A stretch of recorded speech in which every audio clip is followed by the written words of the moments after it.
Bonsoir à tous et merci de nous rejoindre, mesdames et messieurs, dans cette émission Foi et Raison.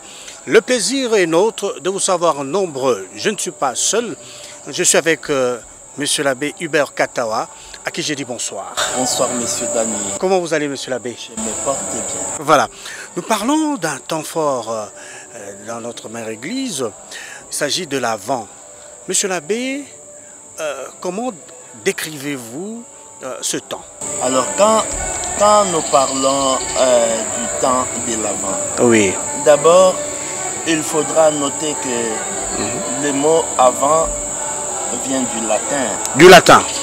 Ok. Adventus. Adventus. Adventus qui signifie arriver. Une arrivée. Une arrivée, oui. Une venue. Et voilà, c'est le temps pendant lequel les chrétiens attendent la venue du Christ. Et cette venue, nous la fêtons à Noël. Hein? Ok. Voilà pourquoi, quand nous parlons de l'Avent, nous voyons une certaine période, un temps fort dans l'Église. Voilà pourquoi nous disons l'Avent commence 4 dimanches avant Noël. Donc, temps pendant lequel nous nous préparons et à rencontrer le Christ, pendant lequel je dirais même que nous nous mettons en marche vers le Christ, mais en même temps, nous allons vers lui, mais c'est lui qui vient vers nous, hein? C'est lui qui prend l'initiative. Voilà pourquoi nous pouvons dire que c'est aussi une période d'attente. Un temps d'attente. Nous attendons le Seigneur qui vient, mais en même temps, nous désirons cette rencontre, hein, qu'il vienne. Nous l'attendons. Merci beaucoup, monsieur l'abbé. Voilà, c'est temps fort pendant 4 dimanches. Monsieur l'abbé, en tant que chrétien, vous êtes prêtre, missionnaire de la miséricorde.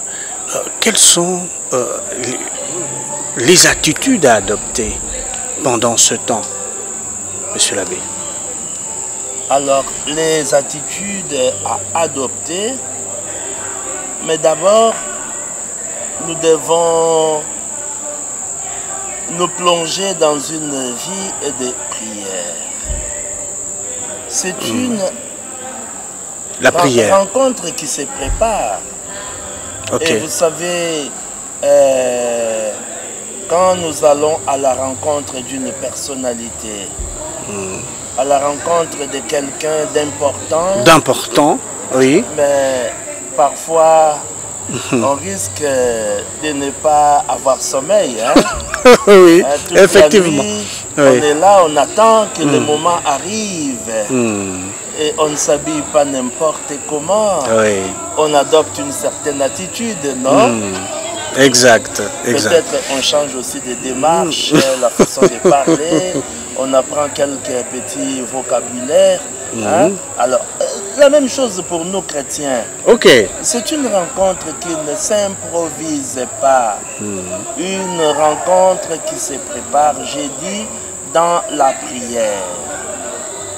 Mais une prière qui nous transforme, une prière qui nous transfigure, une prière qui nous convertit, qui nous permet de grandir en amour. Alors, attendre le Seigneur signifie être vraiment disposé à les rencontrer, être disposé à l'accueillir et... Vraiment, un sujet de joie. Un sujet de joie, mais le Christ qui vient vers nous, il vient pour nous sauver. Exact. Il vient pour nous apprendre à vivre en enfant de Dieu. Il vient pour vivre avec nous. Avec nous, oui. Alors, cela nous invite surtout à lui préparer une place qu'il mérite. Une place de choix. Une place de choix. C'est au fond nos cœurs. Nos cœurs. Nos cœurs. Voilà pourquoi quand nous parlons du temps de l'Avent, nous parlons au fond du temps des temps pendant lesquels nous nous entraînons. Nous nous entraînons à un entraînement. À accueillir le Christ, non? Exact. Mais le Christ, d'ailleurs, quand nous parlons de sa venue, le Christ est déjà venu, nous le savons. Il est né de la Vierge Marie, il est déjà venu et il reviendra dans la gloire. Mais le Christ, c'est tous les jours qu'il vient vers nous. C'est tous les jours que nous les rencontrons au quotidien. Voilà pourquoi, pendant ces temps, nous devons apprendre à vivre dans l'amour. Parce que parler du temps de l'Avent signifie s'engager sur le chemin. Les chemins du Seigneur. Les chemins du Seigneur. Les chemins du Seigneur sont nombreux. On parlera du chemin de la justice, du chemin de l'amour. Alors, tout cela. Donc nous allons avec courage à la rencontre du Seigneur sur ces chemins, ses propres chemins. Et quand je parle du chemin de l'amour, je vois comment nous devons pendant ces temps apprendre à découvrir le Christ caché dans les personnes vulnérables, dans les malades par exemple, dans les prisonniers. Et avant signifie aussi aller à la rencontre de son frère, de sa sœur, qui est dans le besoin et finalement qui est, je dirais, l'image même de notre Seigneur Jésus-Christ. De notre Seigneur Jésus-Christ. Très bien dit, monsieur l'abbé, nous avons là suivi les attitudes à avoir et je pense que nous avons saisi. Monsieur l'abbé, vous avez parlé des attitudes et vous avez amorcé sur les actions. J'aimerais que vous puissiez vous étaler un peu sur les actions pendant ce temps. J'ose croire que la prière ne manquera pas. Alors, quand nous parlons des actions, vous savez, moi j'aime d'abord commencer toujours par la prière. Par la prière. Toute action chrétienne doit être précédée par la prière. Doit être présentée à Dieu dans la prière. Doit être sanctifiée par la prière. Voilà pourquoi je reviens encore sur cette attitude importante. Le temps de l'Avent, temps de prière. Et c'est vrai que nous sommes en marche vers le Christ. Mais nous sommes revêtus des armes de la lumière. Nous sommes revêtus des armes de la lumière.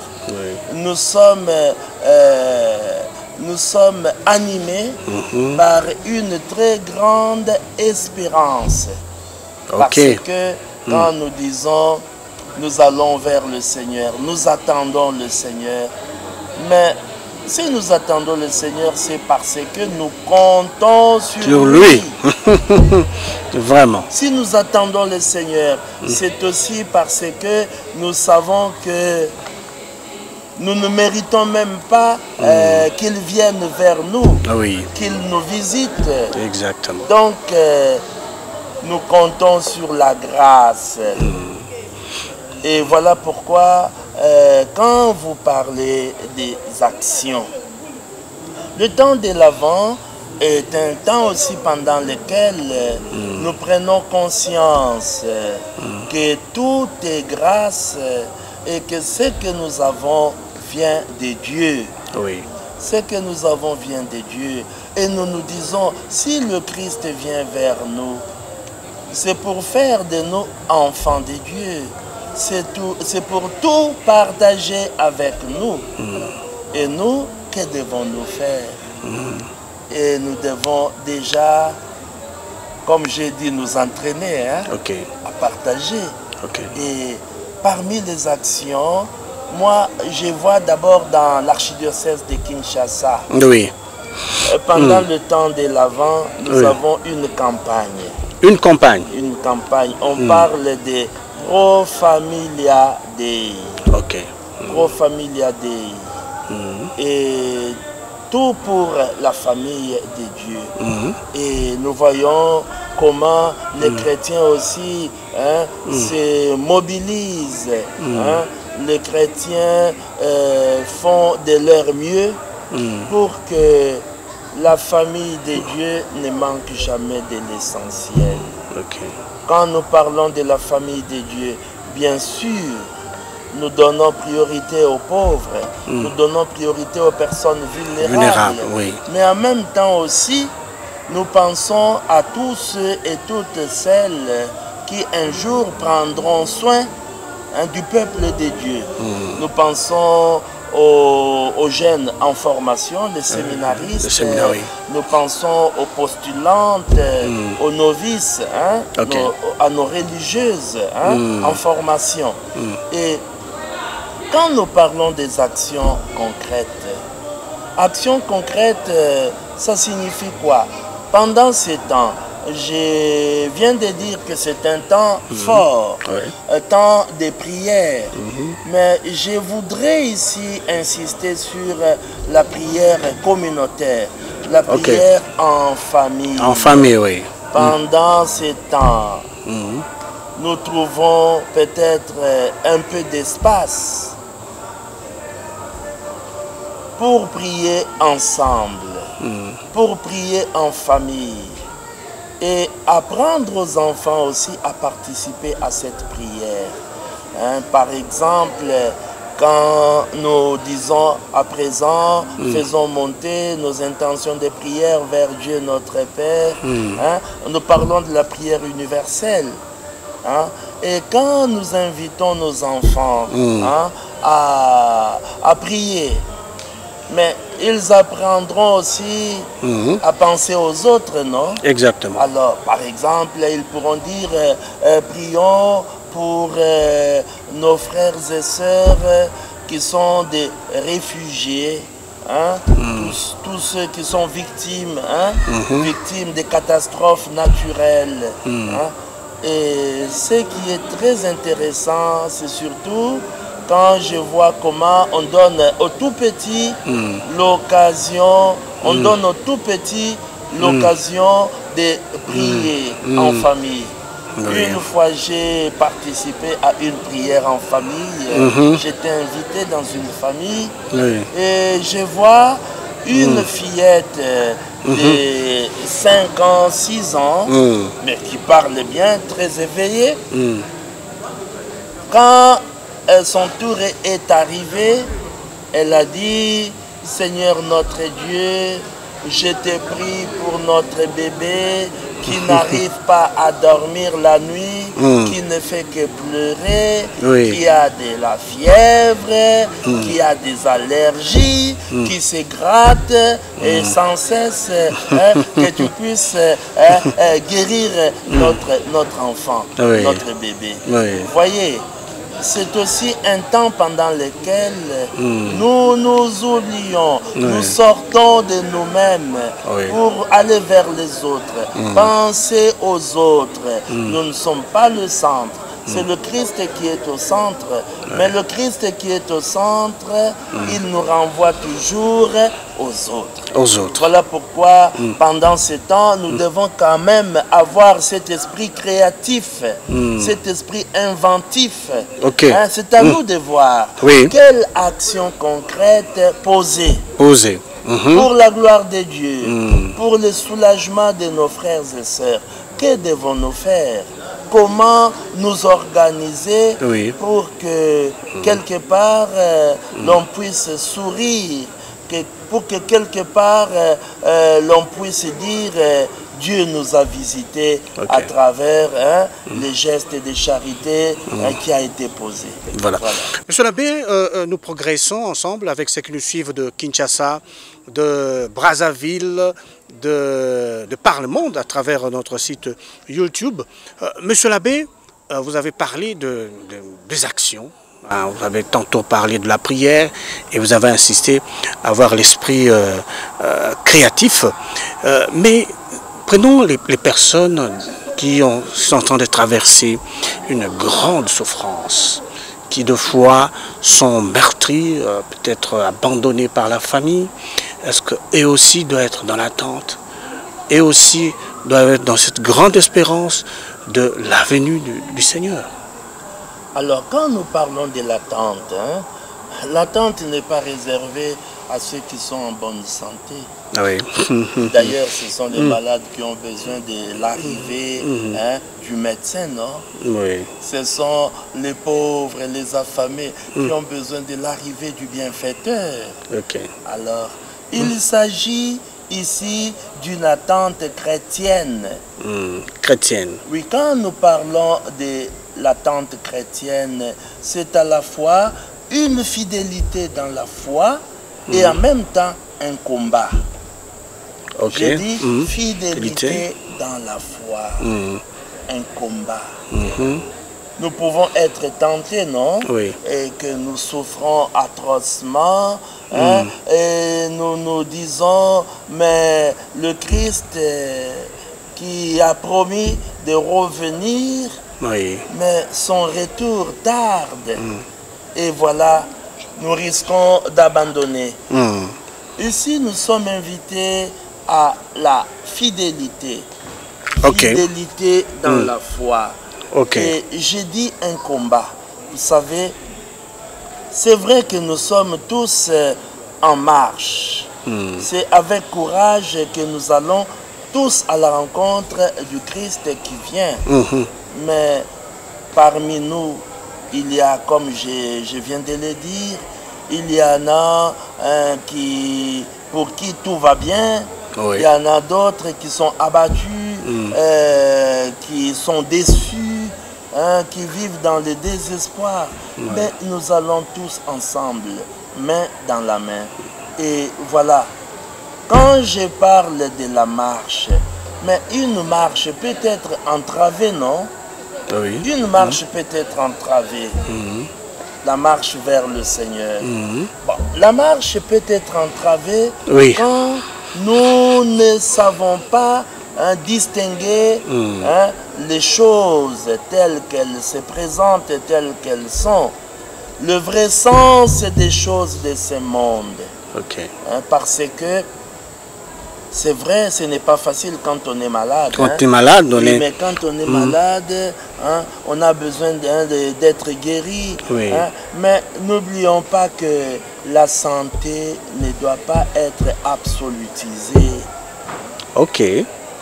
La santé ne peut pas prendre la première place. Moi, je vais vers le Seigneur tout en étant malade. Je sers le Seigneur tout en étant malade. Il vient vers moi. J'applaudis. Voici le Seigneur qui vient. J'applaudis, mais je l'applaudis tel que je suis.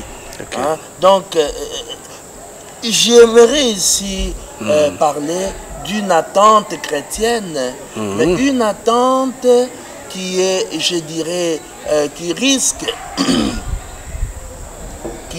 d'être transformée en une déception.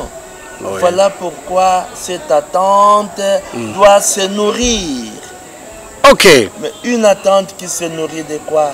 Une attente qui se nourrit de la parole de Dieu. Tant de l'avant, tant de l'écoute profonde de la parole de Dieu. Et une méditation personnelle, un partage en famille.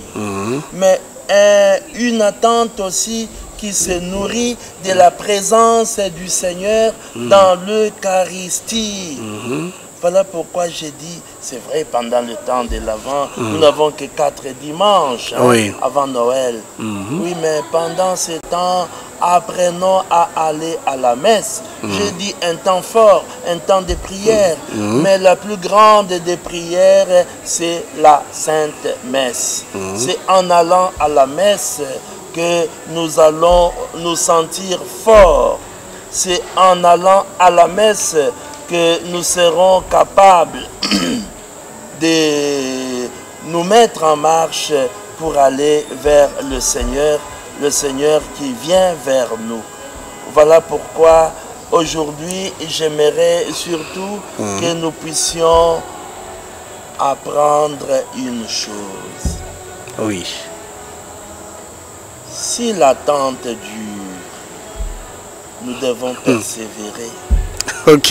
Nous devons vivre dans la patience confiante. La patience confiante. Oui, mais en même temps aussi, il nous faut de l'endurance. Il nous faut de l'endurance. Oui. Parce que si nous attendons le Seigneur, mais nous attendons le Seigneur non pas en menant une vie de désordre, en nous laissant distraire. Oui. Nous attendons le Seigneur, mais la main dans la pâte, en train de faire le bien, en train d'accomplir notre mission là où il nous a placés, mais aussi en train de veiller. Oui. Parce que, pourquoi nous attendons le Seigneur? C'est parce que nous avons peur de la nuit. Oui. C'est lui la lumière qui vient vers nous pour chasser les ténèbres de nos vies et dans nos vies. Okay. Voilà pourquoi nous devons vraiment veiller. Et pour veiller, il faut de l'endurance. Mais qu'est-ce qui donne cette endurance? C'est, comme je viens de dire, la prière, c'est la parole de Dieu, c'est l'Eucharistie. Pendant ce temps, nous voulons vivre, vivre de la présence eucharistique du Christ. Oui. Nous voulons aussi vivre dans le Christ. Parce que, vous savez, quand nous faisons quelque chose, nous devons toujours le faire dans le Christ pour que cela puisse plaire à notre Dieu et nous apporter aussi satisfaction et aux autres soulagement. Nous évoluons tout doucement dans cette émission, Monsieur l'abbé. Vous avez parlé de l'attente, vous avez parlé de l'endurance, vous avez parlé de la persévérance. Est-ce que nous devons considérer cela aussi comme des éléments qui apportent? Parce que des fois on a l'impression que c'est dur, c'est un moment de privation, un moment de remise en question, et que le bonheur c'est demain, c'est pas aujourd'hui. Il faut se priver pour attendre le Seigneur. Alors vous savez, vous avez raison. Oui. Parce que quand nous parlons du temps de l'Avent, 4 semaines oui. de l'Avent. 4 semaines, oui. 4 dimanches avant Noël, 4 oui. semaines de l'Avent. Mais le but de ces 4 semaines, c'est quoi? C'est nous faire lever les yeux vers l'avenir. Quand on parle de l'Avent, l'Avent ne signifie pas nous vivons le présent en fonction de l'avenir, dans l'attente du retour glorieux du Christ. Ok. Et voilà pourquoi, si nous savons que le Christ est notre bonheur, le Christ est l'avenir assuré de chacun de nous, le temps de l'Avent, c'est vraiment un temps de grâce. Ok, de grâce. Un temps de grâce. Voilà. Voilà pourquoi, pendant ces temps, nous devons être dans la joie. Okay. On n'attend pas le Christ en versant des larmes, non? Non. On attend le Christ en lui disant, viens Seigneur. Oui. Nous t'aimons, Parce que, vous savez, quand je dis en versant des larmes, il y en a qui disent ah, mais s'il vient, il est exigeant, non? Oui. Hein, pour lui, il faut oui ou non. Oui. Hein, il n'aime pas les tièdes. Ou vous êtes pour lui ou vous êtes contre lui. Alors il y en a qui disent mais il est exigeant. Hein, donc s'il vient, moi je dois me convertir. Moi je dois abandonner tel avantage, tel autre avantage. Exactement. Des larmes. Oui. Ah, mais non. Mais quand on attend le Seigneur, c'est dans la joie. Oui. On dit, viens Seigneur, nous t'aimons.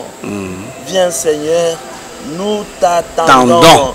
Ne tarde pas Seigneur. Oui. Alors, au fond, le Christ qui vient, comme je l'avais déjà dit, c'est lui qui nous apprend le vrai sens des choses de ce monde.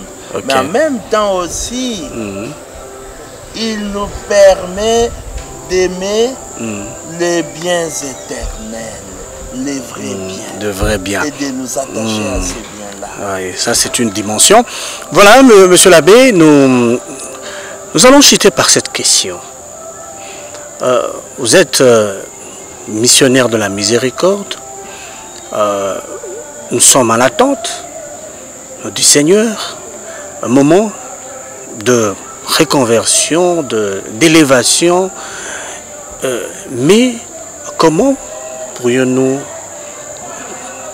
transmettre ce message aux Congolais aujourd'hui? C'est vrai que nous sommes suivis par le monde, mais des fois où la situation socio-économique laisse à désirer et qui remettent des fois leur foi en question et se disent effectivement, je suis au chômage pendant 10 ans, je suis dans une famille où la misère fait écho et je me dis effectivement, où suis-je? Et le lendemain qui est ténébreux, on se pose beaucoup de questions.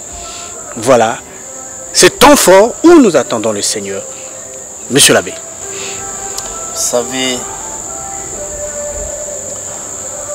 les Congolais doivent savoir que la vie de tout homme est un combat. Et le Christ qui vient, il vient vers nous pour nous libérer. Nous libérer de notre égoïsme. On accumule pour soi.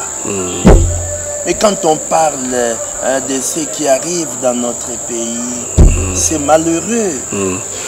Nous ne nous aimons pas. Le Christ qui vient, il vient pour nous apprendre à nous aimer. Il vient pour nous rassembler. Il vient pour nous unir. Il vient pour nous réconcilier entre nous et avec Dieu notre Père. Et le Christ ne vient pas pour transformer notre pays.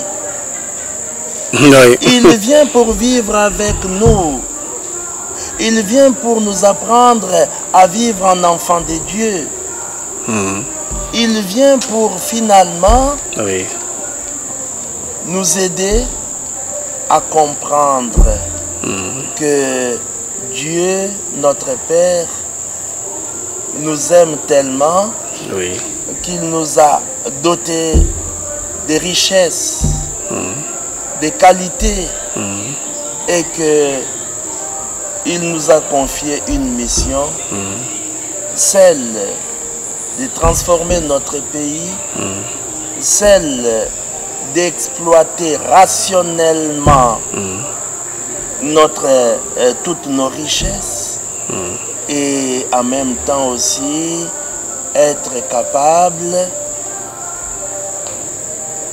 de penser à tous les autres qui sont moins nantis que nous. Moi je dirais, nous serons sévèrement jugés, nous Congolais, parce que nous avons tout ce qu'il faut. Tout ce qu'il faut. mais en même temps, nous nous plaignons, nous nous lamentons, nous accusons les autres, hein, et nous ne savons pas que tout doit partir de la conversion du cœur, du cœur de l'homme et du changement de mentalité. Exact. Le plus grand travail à faire dans notre pays, c'est cela, hein, le changement de mentalité. Aujourd'hui, c'est triste quand vous voyez quelqu'un qui s'est trompé, par exemple pour les conducteurs d'aujourd'hui, et vous lui faites une bonne remarque. La personne peut-être vous répond méchamment et ne tient même pas compte de vous, vous ignore totalement. Alors que quand nous parlons du Christ qui vient, mais nous pensons aussi à l'avenir de notre pays, non? Exactement. Le Christ vient pour nous. Il vient pour nous donner un avenir meilleur. Mais nous devons être le premier protagoniste. Nous devons tous participer à cela. Voilà pourquoi moi je dirais, si je parle de la prière, il ne s'agit pas de cette prière que nous voyons aujourd'hui. Du matin au soir, on est en train de crier, hein, alors que on a de la terre, on refuse de la transformer, de la cultiver. Voilà. Non, le Christ vient, il ne nous apportera pas du pain, il ne nous apportera pas du travail, il nous apporte de l'amour. Et c'est cet amour qui nous permettra de nous ouvrir aux autres.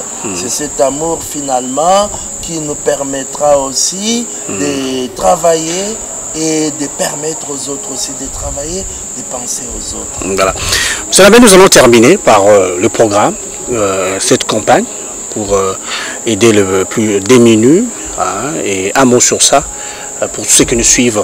Peut-être il y aura de personnes de bonne volonté pour soutenir cette action. Oui, vous savez, quand nous parlons de Pro Familia Dei, dans toutes les paroisses de l'archidiocèse de Kinshasa, hein, on distribue des enveloppes. Hein. Nous avons le service de la diaconie diocésaine. Hein. C'est au fond la charité de notre archevêque. Hein. Et voilà, on va nous distribuer des enveloppes. Même si vous n'avez pas reçu une enveloppe de l'archidiocèse. Mais prenez l'initiative. Dites, moi aussi, je dois participer, hein, à ces services, hein, de la diaconie. Moi aussi, je dois donner ma petite contribution. Hein, parce que quand on dit le temps de l'Avent, le temps de la rencontre, mais j'aimerais que ma famille aussi puisse rencontrer l'autre, quel qu'il soit. Voilà pourquoi je dois donner avec générosité. Je vais donner avec joie, hein, parce que je sais que ce que je donnerai servira utilement. Ça servira utilement. Et une façon de dire, c'est le temps aussi de rendre grâce. Rendre grâce au Seigneur qui nous permet de découvrir une autre dimension de la vie, la rencontre. Nous avons été créés pour, non pas pour nous enfermer en nous-mêmes. Nous devons apprendre à sortir pour aller vers les autres. Et le plus beau voyage, hein, que l'homme peut faire ici-bas, hein, puisse faire ici-bas, c'est le voyage qui me permet de quitter ma maison pour aller vers les voisins. Les voisins. Et lui dire bonjour, lui demander comment a-t-il passé la nuit. Et voilà. Très bien dit, monsieur l'abbé. Nous sommes très ravis et j'ose croire, avec ceux qui nous suivent, de Kinshasa, de partout, sur ce temps où il y a des attitudes à adopter, des actions à accomplir. Et voilà, nous pensons que nous tous, nous sommes interpellés. Merci, monsieur l'abbé, pour ces éléments, ces amples explications. Merci à vous d'avoir suivi cette émission. Nous prendrons rendez-vous très prochainement. Mais en attendant, portez-vous bien sur les antennes de la télévision catholique Elikia. Bonsoir chez vous.